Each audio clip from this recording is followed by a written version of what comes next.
Hello everyone, आप सभी का स्वागत है आपके खूबसूरत से प्लेटफॉर्म सोमेश सिंह केमिस्ट्री पर। देखिए, हम लोगों ने जो फोकस बैच शुरू किया था, मैंने उसका आपको पूरा रोड मैप समझा दिया था। इसके प्रीवियस सेशन में हमने जो सेशन लिया था उसमें मैंने आपको पूरा रोड मैप समझा दिया था, हमें कैसे पढ़ना है, क्या क्या पढ़ना है। देखिए, आज हम इसी कड़ी में अपना पहला चैप्टर स्टार्ट कर रहे हैं, जिसका नाम है reproduction in organisms. Unit first का पहला चैप्टर है क्लास 12 NCERT का, जिसका नाम है आपका reproduction in organisms. Reproduction in organisms.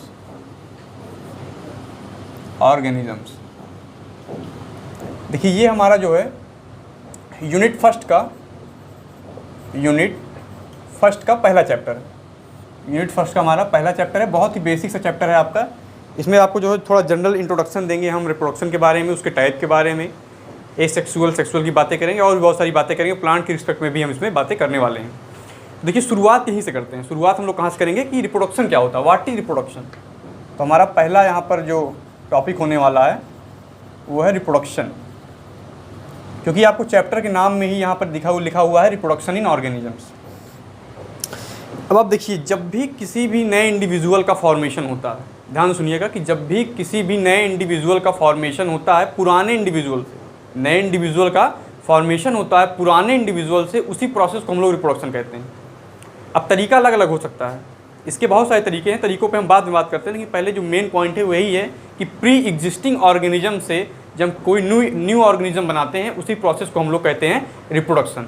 तो एक इसकी बेसिक सी डिफिनेशन हम लोग लिखेंगे, तो यहाँ पर क्या लिखेंगे, it is a biological process, it is a biological process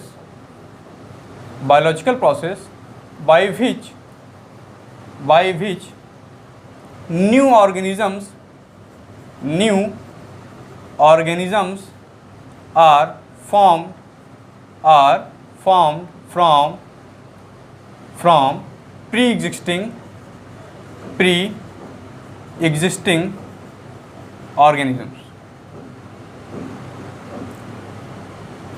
अब यहाँ पर देखिए, इस पूरे आप डिफिनेशन में एक चीज़ देख पा रहे हैं कि it is a biological process. ये हमारा एक बायोलॉजिकल प्रोसेस है, जिससे क्या होता है कि ये न्यू ऑर्गेनिज्म, नए इंडिविजुअल का फॉर्मेशन होता है। कहाँ से? प्री एग्जिस्टिंग ऑर्गेनिज्म से। प्री एग्जिस्टिंग यहाँ पर जो वर्ड आया है, देखिए इसका मतलब होता है कि जो आपके पहले से मौजूद हैं, जो आपके ऑर्गेनिजम्स आपके अर्थ पे पहले से मौजूद हैं, वो कुछ ऐसा कोई ऐसा प्रोसेस करते हैं जिससे नए इंडिविजुअल का फॉर्मेशन हो जाता है। अब वो इंडिविजुअल प्री एग्जिस्टिंग इंडिविजुअल की तरह भी हो सकता है, उससे डिफरेंट भी हो सकता है। ये डिपेंड करता है कि प्रोसेस कौन सा इन्वॉल्व हो रहा है। अब देखिए, इसमें क्या बेनिफिट क्या होता है रिप्रोडक्शन का। इट इंश्योर्स द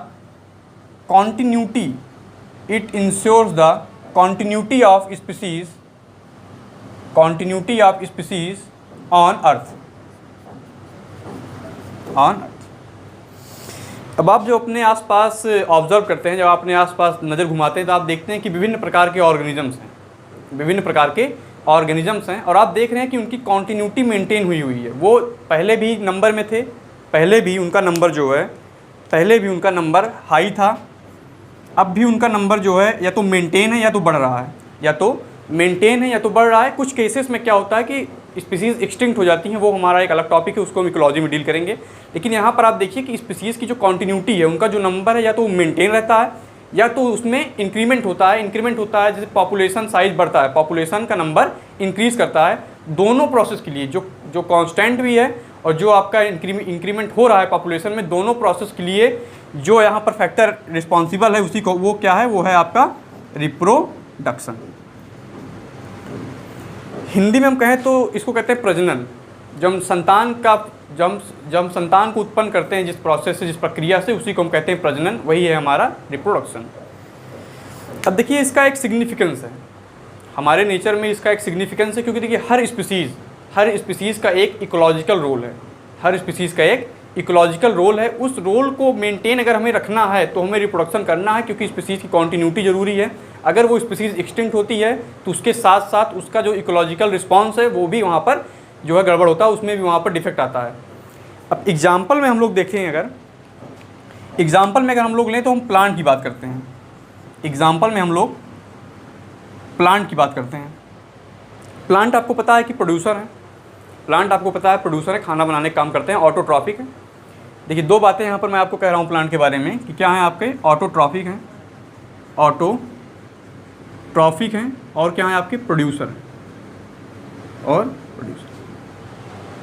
अब ऑटोट्रॉफिक का मतलब हुआ कि जो अपना खाना बनाने की क्षमता उनमें खुद में कैपेबिलिटी है कि वो अपना खाना बना सकते हैं।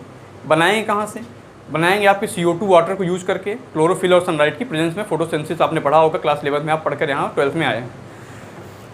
अब ये प्लांट अगर रिप्रोड्यूस ना करे, ये प्लांट अगर फर्दर रिप्रोड्यूस ना करे, ये प्लांट अगर फर्दर रिप्रोड्यूस ना करे तो क्या होगा कि ये प्लांट हो जाएगा एक्सटिंक्ट, ये स्पीसीज प्लांट की एक्सटिंक्ट हो जाएगी। एग्जाम्पल में हम लोग लेते हैं वीट प्लांट, इसका बोटानिकल नेम आपका होगा ट्रिटिकम एस्टाइवम। अब अगर ये प्लांट फर्दर रिप्रोड्यूस ना करे, ये प्लांट आपका फर्दर रिप्रोड्यूस ना करे तो क्या होगा कि ये स्पीसीज़ आपकी एक्सटिंक्ट हो जाएगी, और हमें पता है कि हम लोग जो है मैक्सिमम जो है हमारा फूड जो है इसी पे बेस होता है। इसके आटे को, इसके फ्लोर को, इसके आटे को हम लोग इससे चपाती बनाते हैं, इससे हम लोग रोटी बनाते हैं, अगर यहाँ पर ये प्लांट एक्सटिंक्ट होता है हमारा, अगर हमारा एक्सटिंक्ट होता है तो इसके साथ साथ इसका जो इकोलॉजिकल रिस्पॉन्स है, जो ये प्रोड्यूसर है, वो वाला रिस्पॉन्स भी डैमेज हो रहा है। तो हमें कहीं ना कहीं फिर विकल्प तलाशने की ज़रूरत पड़ जाएगी। हमें फिर कोई दूसरा प्लांट ढूंढना पड़ेगा जिसके फ्लोर से हम रोटी बना सकें, और इसमें जो क्वालिटीज़ हैं, इसमें जो आपकी क्वालिटीज़ हैं, ज़रूरी नहीं है कि हम जो दूसरा अल्टरनेटिव प्लांट ऑप्शन मिलेंगे उसमें भी वही क्वालिटीज़ हों या हमें उसकी रोटियां उतनी ही अच्छी लगें। तो ये चीज़ें हैं आपकी रिप्रोडक्शन से रिलेटेड।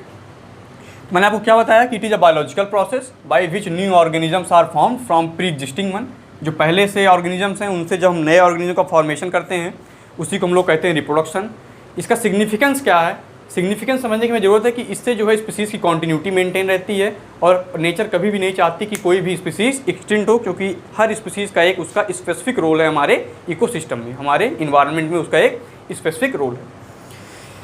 अब देखिए, कहने को तो यहाँ पर दो तरीके हैं रिप्रोडक्शन के यहाँ पर दो तरीके हैं। एक है आपका एसेक्सुअल रिप्रोडक्शन, दूसरा है आपका सेक्सुअल रिप्रोडक्शन। लेकिन दोनों में बहुत ही ज़्यादा अंतर है, दोनों में एक बहुत मेजर डिफरेंस है। टाइप में भी डिफरेंस है, सिग्निफिकेंस में भी डिफरेंस है, जो आपकी प्रक्रिया है वो किस प्रकार चलती है, प्रोसेस हमारा किस प्रकार से रन होता है, उसमें भी बहुत ज़्यादा डिफरेंस है। तो हमारा नेक्स्ट टॉपिक जो हम देखने वाले हैं, देखिए रिप्रोडक्शन आपका बेसिक है, इससे आपसे क्वेश्चन कभी भी नहीं पूछा जाने वाला है, कभी भी डिफिनीशन नहीं आएगी, क्योंकि यहाँ पर ये देखिए आपका बेस बना रहा है। हमें पढ़ना क्या है, हमें इसके टाइप पर ध्यान देना है, उसमें क्या डिफरेंसेस हैं, उनका क्या सिग्निफिकेंस है, टाइप के क्या टाइप हैं, जैसे एक सेक्सुअल के कितने टाइप हैं, वो सारी बातें हमें जो है यहाँ से कैच करनी है। ये आपका बेसिक था कि ये रिप्रोडक्शन क्या होता है, उससे हमें क्या फ़ायदा होता है। मैंने आपको समझाया कि कोई भी स्पीसीज़ एक्सटिंक्ट होना नहीं चाहती है, अगर उससे एक्सटिंक्ट नहीं होना है तो रिप्रोड्यूस कंटिन्यूसली करना है। वो बात अलग है कि कोई इन्वायरमेंटल फैक्टर आ जाए या कोई ट्रेजेडी हो जाए, एक पर्टिकुलर स्पीसीज़ एक्सटिंक्ट हो जाए, वो हमारा अलग है, वो हमारा फोर्स्ड एक्सटिंक्शन है, मतलब हम बलपूर्वक किसी स्पीसीज़ को एक्सटिंक्ट करा रहे हैं। ये आपका नेचुरल प्रोसेस है। अगर हम रिप्रोड्यूस नहीं करेंगे तो नेचुरली हम एक्सटिंक्ट हो जाएंगे, अब देखिए यहाँ पर मैं कुछ बातें और मेंशन करना चाहूँगा। आपके अंदर जो भी जीन्स हैं, अब हम थोड़ा जेनेटिक लेवल पे चल रहे हैं, आपके अंदर जो भी जीन्स हैं वो स्पेसिफिक होते हैं। आपके अंदर जो जीन्स होते हैं वो स्पेसिफिक होते हैं। आपकी बायोलॉजिकल ड्यूटी होती है कि आप अपने जीन्स को अपने नेक्स्ट जनरेशन में फर्दर पास ऑन करें। आपकी जो है ड्यूटी होती है कि आप अपने जीन्स को अपने नेक्स्ट जनरेशन में पास ऑन करें। अब आप समझिए कि प्लांट के अंदर, मान लीजिए मैं एक सेल बनाता हूँ, यहाँ पर आप समझने की कोशिश कीजिए। मैं एक सेल का फॉर्मेशन करता हूँ, मैं एक प्लांट सेल लेता हूँ, बिल्कुल नॉर्मल सा। मैं एक प्लांट सेल यहाँ पर ले रहा हूँ। ये मान लीजिए हमारा कोई एक प्लांट सेल है, ये हमारा कोई प्लांट सेल है। यहाँ पर होगा उसका न्यूक्लियस, यहाँ पर क्या होगा, उसका न्यूक्लियस होगा, और ये होता है उसके अंदर जेनेटिक मटेरियल। ये आपका क्या है, ये पूरा एक प्लांट सेल है। हम इसके और ऑर्गेनल को मेंशन नहीं कर रहे हैं क्योंकि हमें कुछ चीज़ें कुछ अलग तरीके से समझनी है। ये इसका न्यूक्लियस है और ये है इसका जेनेटिक मटेरियल, इसी को हम लोग कहते हैं डीएनए, डीऑक्सीराइबोन्यूक्लिक एसिड। अब देखिए डीएनए में क्या होता है कि डीएनए में जो सेगमेंट होते हैं, आपने जीन वर्ड सुना होगा। जीन कुछ भी नहीं है, डीएनए का आपका एक छोटा सा सेगमेंट है जिसके अंदर प्रोटीन बनाने की इन्फॉर्मेशन। ध्यान दीजिए, जीन आपका क्या है, जीन आपका मैं यहाँ पर अगर मेंशन करूँ तो जीन क्या है, it is a segment of DNA, having information for the formation of protein, for the formation of protein, for the formation of protein. अब इस डीएनए को हम जब बाहर निकालेंगे, इस डीएनए को जब हम बाहर निकाल के ऑब्जर्व करेंगे, तो आपको हमेशा देखने, आपने पढ़ा होगा, पढ़ा क्या, इसी साल आप पढ़ेंगे कि आपका डीएनए जो है डबल हेलिक्स के फॉर्म में होता है। डीएनए आपका डबल हेलिक्स के फॉर्म में होता है। यहाँ पर आपके नाइट्रोजनस बेस होते हैं, यहाँ पर आपके नाइट्रोजनस बेस होते हैं, ये आपका डबल हेलिक्स के फॉर्म में होता है। चलिए इसको थोड़ा और सिंप्लीफाई करते हैं, क्योंकि अभी आपने पढ़ा नहीं है डबल हेलिक्स। इसको हम लोग समझते हैं, एक सिंपल से लेते हैं कि आपका एक थ्रेड लाइक स्ट्रक्चर है। कैसा है आपका? थ्रेड लाइक स्ट्रक्चर है, कुछ इस प्रकार से उलझा हुआ। अब इसका एक सेगमेंट हम लोग लेंगे, ये वाला एक सेगमेंट ले रहे हैं, एक छोटा सा पार्ट हम लोग ले रहे हैं, ये छोटा सा पार्ट ले रहे हैं। इसके अंदर इन्फॉर्मेशन है प्रोटीन बनाने की, इसके अंदर इन्फॉर्मेशन है प्रोटीन बनाने की। अब मैंने आपको बताया कि प्लांट के केस में क्या होता है, मैंने आपको क्या बताया कि प्लांट के केस में क्या होता है कि CO2 और वाटर का यूज़ करके प्लांट कार्बोहाइड्रेट का सिंथेसिस करता है। CO2 और वाटर का यूज़ करके प्लांट कार्बोहाइड्रेट के सिंथेसिस करता है, किसकी प्रेजेंस में? लाइट और क्लोरोफिल की प्रेजेंस में, लाइट और क्लोरोफिल की प्रेजेंस में। अब कौन सी सेल में क्लोरोफिल का फॉर्मेशन होगा, कौन सी सेल में क्लोरोफिल का फॉर्मेशन होगा, ये इन्फॉर्मेशन उसके डीएनए में है, ये इन्फॉर्मेशन उसके डीएनए में है। डीएनए में कौन एक सेगमेंट होगा, कोई जीन होगा जिसके अंदर इन्फॉर्मेशन होगी क्लोरोफिल बनाने की, जिसके अंदर इन्फॉर्मेशन होगी क्लोरोफिल बनाने की। अगर आप प्लांट की बात करें तो प्लांट में के जो भी सेल होंगी, मान लीजिए ये आपका कोई प्लांट है, ये आपका कोई प्लांट है, इसके अंदर जितने सेल होंगे उनमें डीएनए कंटेंट सेम होगा, इसके अंदर जितने सेल होंगे उनमें डीएनए कंटेंट सेम होगा, लेकिन हर सेल क्लोरोफिल का फॉर्मेशन नहीं करेगा, हर सेल क्लोरोफिल का फॉर्मेशन नहीं करेगा। क्लोरोफिल आपका पाया जाता है लीव्स की सेल में, क्लोरोफिल आपके पाया जाता है लीव्स की सेल में, या फिर कोई यंग स्टेम हो, या फिर आपका यंग स्टेम हो, वहाँ पर आपके क्लोरोफिल पाए जाते हैं। हर्बेशियस देखिए, जहाँ पर ग्रीन कलर के जो पार्ट होता है वहाँ पर आपका क्लोरोफिल पाया जाता है। अब आप समझिए कि डीएनए का छोटा सा पार्ट, उसे हम जीन कहते हैं, सेगमेंट को, उसमें इंफॉर्मेशन होती है प्रोटीन बनाने की। अब प्लांट में अगर फोटोसिंथेसिस कराना है, प्लांट में अगर फोटोसिंथेसिस कराना है तो उसकी इन्फॉर्मेशन कहाँ पर है?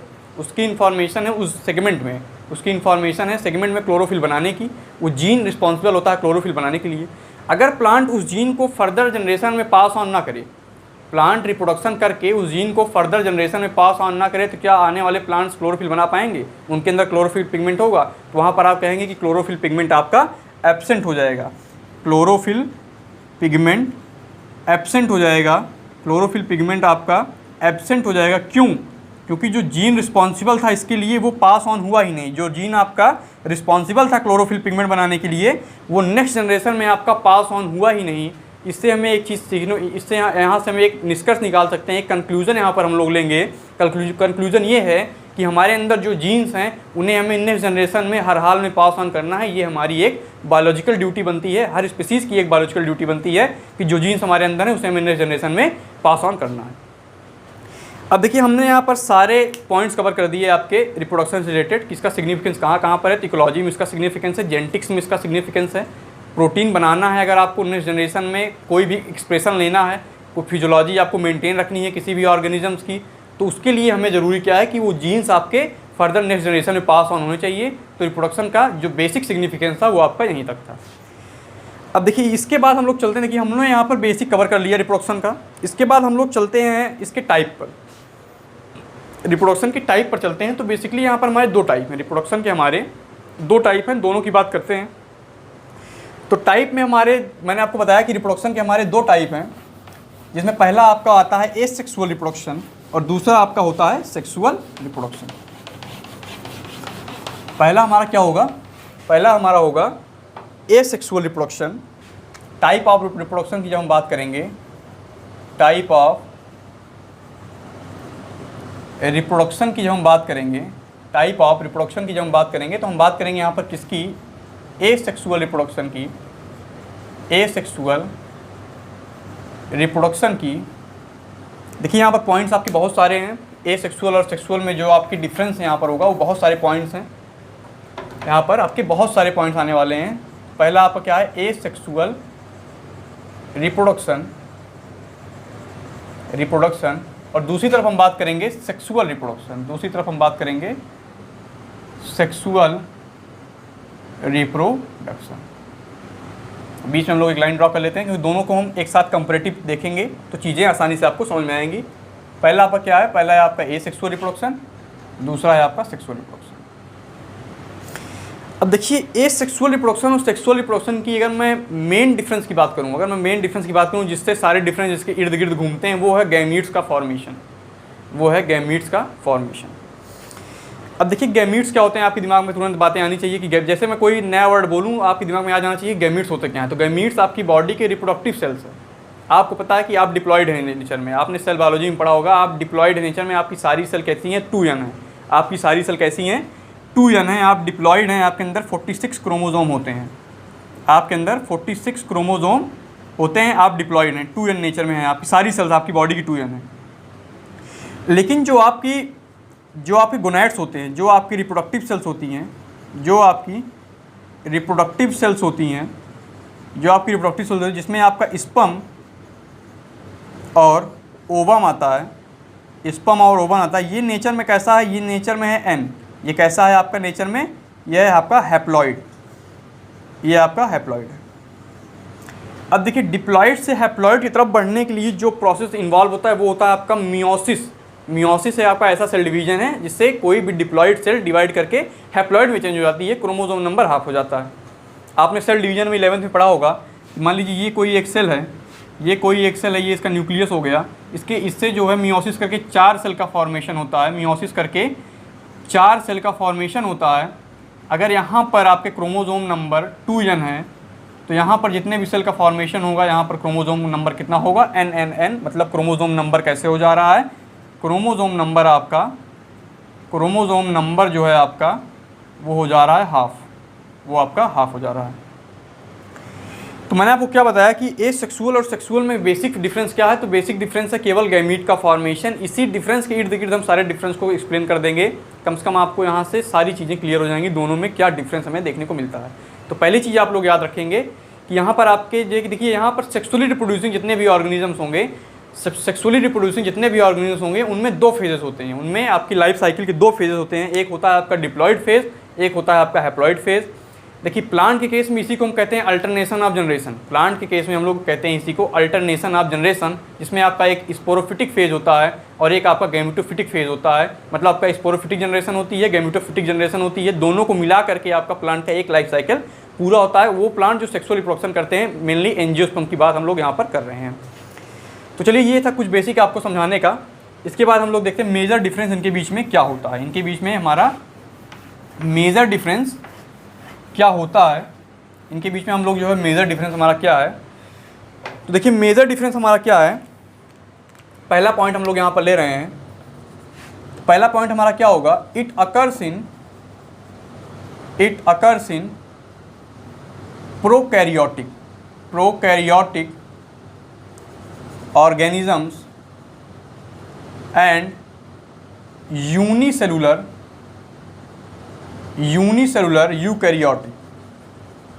eukaryotic organisms। अब दूसरी तरफ इसमें हम सेक्सुअल रिप्रोडक्शन में बात करेंगे, इसी के अपोजिट बिल्कुल इसी की बात करेंगे कि होता किसमें, अकरेंस पे हम देख रहे हैं। यहाँ पर हम लोग कहेंगे it occurs generally in multicellular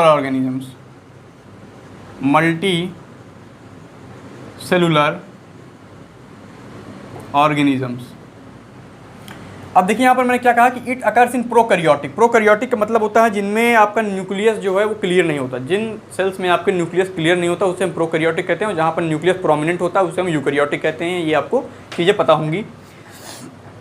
अब देखिए यहाँ पर हम लोग कह रहे हैं कि यूनिसेलुलर यूकैरियोटिक, और यूनिसेलुलर का मतलब होता है कि जो स्पीसीज़ की पूरी बॉडी जो है केवल एक सेल की होती है, स्पीसीज़ की पूरी बॉडी एक सेल की होगी, एक सेल की स्पीसीज़ की पूरी बॉडी होगी, ऐसे ऑर्गेनिज्म को हम कहते हैं यूनिसेलुलर।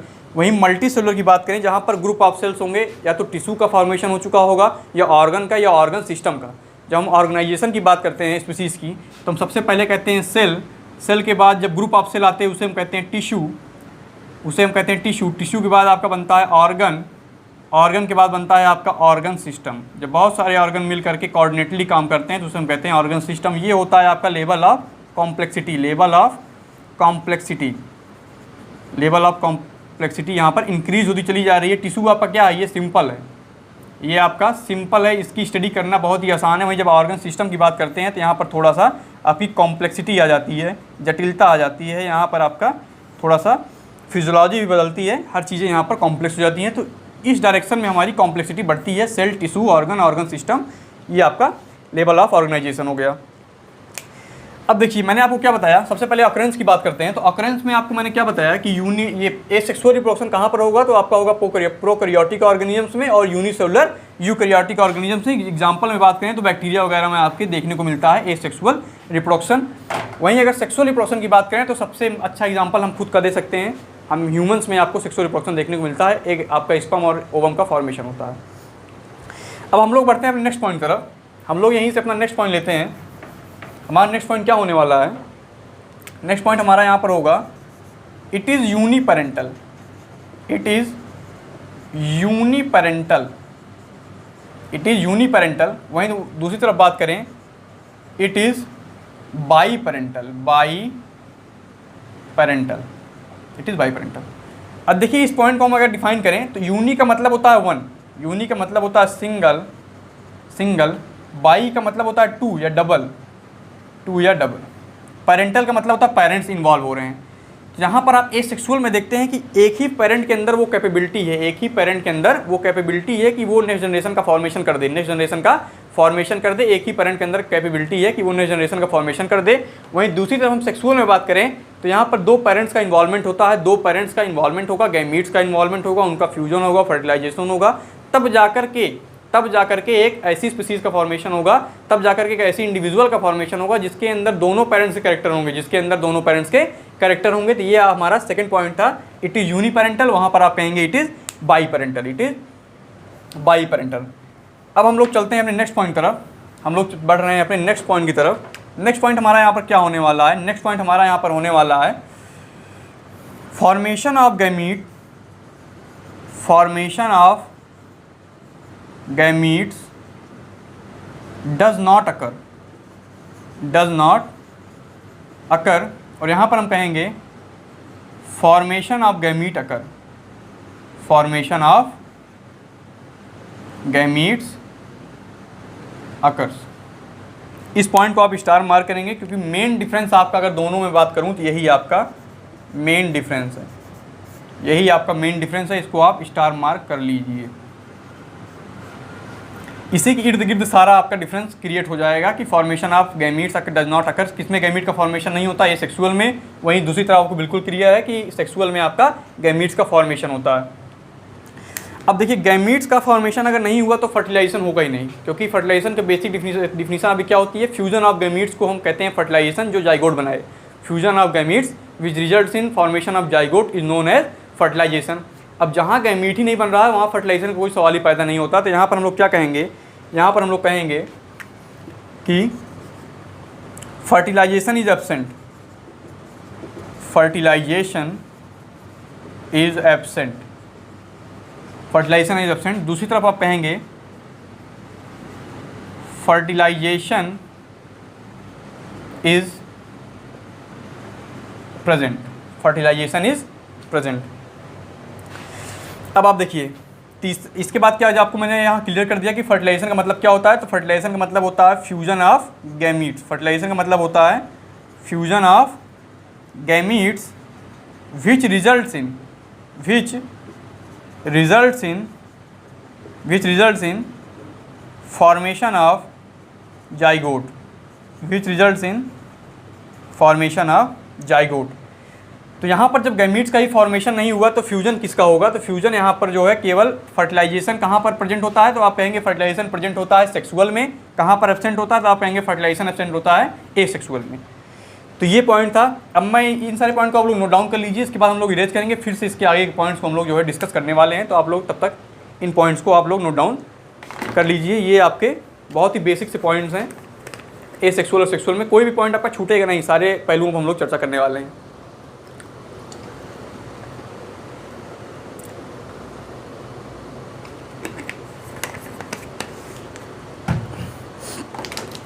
तो आप लोगों ने ये सारे पॉइंट्स नोट डाउन कर लिए होंगे। तो हम लोग बढ़ते हैं अपने नेक्स्ट पॉइंट की तरफ, हम लोग बढ़ते हैं अपने नेक्स्ट पॉइंट की तरफ।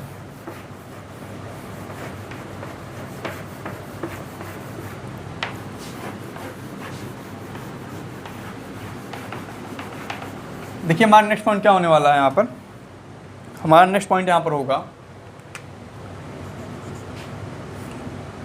Variation, variation is absent, variation is absent. वहीं दूसरी तरफ हम बात करेंगे तो यहाँ पर क्या होगा आपका, variation is present, variation is present. देखिए वेरिएशन का मतलब क्या होता है कि कितना ये जो आपकी प्रोजनी है वो आपके पेरेंट्स से कितना अलग है, कितना उसमें डिफरेंस है, उसके कैरेक्टर्स में कितना डिफरेंस आ रहा है, उसी को हम कहते हैं वेरिएशन। अब जब आपको पता है कि वेरिएशन तभी आएगा जब फर्टिलाइजेशन होगा, जब आपका फर्टिलाइजेशन होगा तभी आपका वेरिएशन आएगा, क्योंकि गैमीट्स में इन्फॉर्मेशन होती है, गैमीट्स में आपकी इन्फॉर्मेशन होती है। जब पेरेंट्स से इन्फॉर्मेशन अलग आ रही है, दो पेरेंट्स आपके इन्वॉल्व हैं, दोनों के अंदर अलग अलग कैरेक्टर्स हैं, दोनों को जब हम मिक्स करेंगे, जब हम प्रोजनी का फॉर्मेशन करेंगे तो उसमें कुछ सुपीरियरिटी रहेगी, उसमें कुछ सुपीरियरिटी रहेगी, कुछ ना कुछ कैरेक्टर ऐसा होगा जो बिल्कुल अलग होगा। जैसे मान लीजिए आपके पेरेंट, आपकी मदर का हेयर का कलर ब्लैक है, आपके पिताजी का हेयर का कलर जो है ब्राउन है। अब आपका जो आपके अंदर जो हेयर का कलर आ रहा है वो थोड़ा दोनों से डिफरेंट है, ना ब्लैक है ना ब्राउन है, कोई इंटरमीडिएट बीच कलर आ गया, कोई इंटरमीडिएट बीच कलर आ गया, तो वहाँ पर वेरिएशन जनरेट हो जाता है, वहाँ पर वेरिएशन जनरेट हो जाता है। तो वेरिएशन तभी जनरेट होगा जब गैमीट का फॉर्मेशन होगा और फर्टिलाइजेशन होगा, तभी वेरिएशन आपका आएगा। तो ये पॉइंट आपका हो गया, वेरिएशन इज एब्सेंट, वहाँ पर वेरिएशन इज प्रेजेंट। अब देखिए इसके बाद हमारा नेक्स्ट पॉइंट क्या होगा, characters of only one parent, only one parent is inherited, ये पॉइंट आपका क्या होगा, characters of only one parent is inherited. दूसरी तरफ आपका क्या होगा, character of both the parent, character of both the parent is inherited. अब मैंने आपको क्या बताया था, मैंने आपको पहला ही पॉइंट ये लिखवाया था, मैंने आपको दूसरा पॉइंट लिखवाया था, माफ़ कीजिएगा, दूसरा पॉइंट मैंने आपको लिखवाया था कि एसेक्सुअल जो है यूनिपेरेंटल है, एक ही पेरेंट कैपेबल है ऑफस्प्रिंग बनाने के लिए। दूसरी तरफ मैं बात कर रहा हूँ कि सेक्सुअल रिप्रोडक्शन क्या है कि वहाँ पर दो पेरेंट लगते हैं। कुछ केसेस में हार्मोफ्रोडाइट होता है जहाँ पर एक ही individual male and female gamete का फॉर्मेशन कर देता है, तो वो बात अलग है, वो एक्सेप्शन केस है। जनरली सेक्सुअल रिप्रोडक्शन में आपके दो पेरेंट इन्वॉल्व होते हैं। अब जब एक ही पेरेंट यहाँ पर मौजूद है तो उसी के कैरेक्टर तो इनहेरिट होंगे नेक्स्ट जनरेशन में। जब एक ही पेरेंट इन्वॉल्व है तो उसी के कैरेक्टर आपके नेक्स्ट जनरेशन में जाएंगे। तो ये पॉइंट वही बता रहा है कि characters of only one parent is inherited. दूसरी तरफ हमारा क्या है, character of both the parent is inherited, वहाँ पर दोनों पेरेंट के कैरेक्टर आपके जाएंगे। अब नेक्स्ट पॉइंट हमारा क्या है, it is simple process, it is simple process and less energy is utilised, less energy is utilised. ये आपका कैसा, अगर ये सिंपल हुआ तो इसके जस्ट अपोजिट क्या होगा, it is a complex process, it is a complex process and more energy is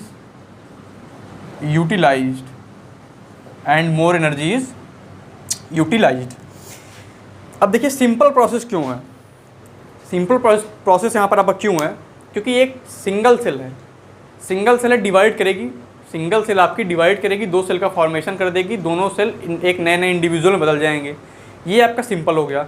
दूसरी तरफ जब हम सेक्सुअल की बात करते हैं तो यहाँ पर तो पहले बात तो गैमीट का फॉर्मेशन होगा, वहाँ पर एनर्जी आपकी खर्च होगी, फिर आपका वहाँ पर फ्यूजन होगा, फर्टिलाइजेशन होगा, वहाँ पर एनर्जी खर्च होगी, जाइगोट बनेगा, जाइगोट आपका डेवलप करेगा, एम्ब्रियो बनेगा, एम्ब्रियो से पूरा इंडिविजुअल बनेगा, एक जेस्टेशन पीरियड होगा,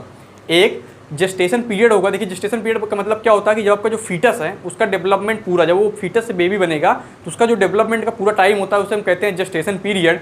या तो वो क्या होगा कि इनसाइड आपके मदर के इनसाइड होगा, यूट्रस में होता है हम लोग केस में, तो या तो अंदर हो सकता है या बाहर होगा। जैसे एग में आप देखते हैं, एग में जैसे आप किसी भी चिड़िया का एग देखें तो वो एग के अंदर जो है चिड़िया मैच्योर हो रही है, एग के अंदर चिड़िया जो है मैच्योर हो रही है, तो वो क्या है कि मदर के बॉडी के बाहर है, मदर के बॉडी के बाहर उसका डेवलपमेंट हो रहा है, तो वहाँ पर जेस्टेशन पीरियड क्या हुआ, बाहर है, यहाँ पर जेस्टेशन पीरियड अंदर है।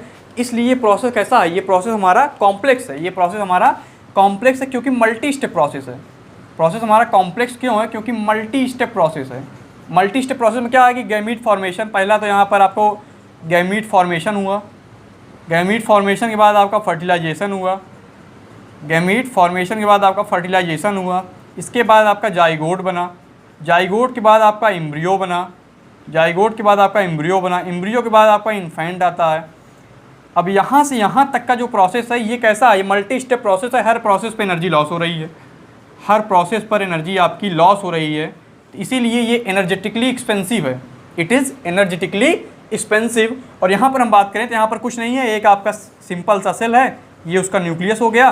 सबसे पहले क्या होगा कि आपका डीएनए कंटेंट डबल हो जाएगा। सबसे पहले क्या होगा कि आपका यहाँ पर डीएनए कंटेंट डबल हो जाएगा।